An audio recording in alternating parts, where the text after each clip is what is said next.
Sarah Palin has been fighting healthcare reform. She heard from a town hall protester that the government was setting up death panels to pull the plug on brain-dead people. She took it personally, very personally. She said it proved she's right. The media is out to get her. The latest number is 47 million people without health insurance in America. 47 million. That's about the size of the whole country of England, except those 47 million people all have health insurance. Actually, 47 million people is also about as big as Spain, except all those Spanish people have health insurance. So we're being shown up by the Spanish. Do you realize how bad you have to be if the Spanish outdo you? The Spanish! The only thing they've invented is the siesta, yet they can manage to get health insurance for everybody. Now, I think the problem here is math. You've got 47 million people without health care, and you've got one guy with an assault rifle hanging out at the town hall meetings. The gun wins. And if you really want to make someone afraid of being shot during a political debate, shoot somebody without health insurance. A lot of people say that government health care would feel like the post office. The other day, I had to wait in line 20 minutes just to buy a stamp. 20 minutes! Can you imagine if the post office ran health care and you had to wait 20 minutes to see a doctor? People would be outraged. Now, when you go to see a doctor, if you don't wait at least an hour in the waiting room, there's something wrong with the doctor.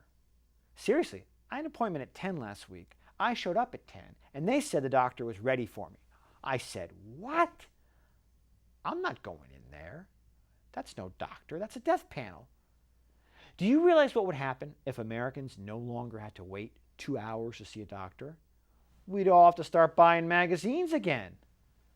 All right, let's move on to some space news. NASA has a new report out, and thank God for that. If somebody doesn't put out a new report, I've got nothing to make jokes about. All right, a new report from NASA says that they cannot track all the asteroids that might slam into Earth. Boom! And end life as we know it.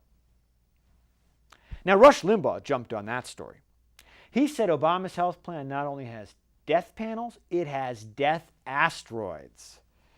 Now, Rush did have to admit that he is addicted to Lanacane cream to help with his own asteroids. Hey, when you're a large man like Rush and you spend your time sitting on the couch in your underwear, yelling at the TV, you're going to get asteroids. That's all I'm saying.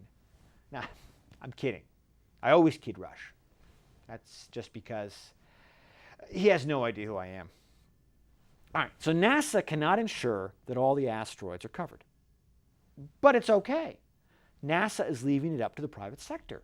And the companies are making lots of money, but they say they cannot cover 47 million asteroids. Heading directly toward Earth, well, that's a pre-existing condition. What can they do? Now, speaking of large objects that make big crashes, they had to end cash for clunkers. But man, that was a big success. But Obama is really bummed about how it worked out. He found out he couldn't get any cash for trading in Biden. Actually, I think Biden's Secret Service code name is Old Gas Guzzler. Now, the car dealers, they're really bummed out too. They thought they had a guarantee of getting reimbursed for the money that they put out. But now the government is telling them, sorry, that's not covered by your warranty. Don't you think Obama should go on national television and tell the car companies, sorry, that's not covered by your warranty? His approval rating would go right through the roof. Okay, enough about the fluffy news out there. Now for some serious news. Did you hear about the big scandal on The Bachelorette? Whew. Turns out the guy that she picked to marry has been two-timing her. He's got a woman on the side. I mean, he's the guy that she wants to spend the rest of her life with, hopefully a life constantly on television, and he pulls that stunt. What is the world coming to? Here's a guy who's so desperate for fame that he will humiliate himself on national television and pretend that he's in love just to stay on the show. Now, if you can't trust people like that, I don't know who you can trust.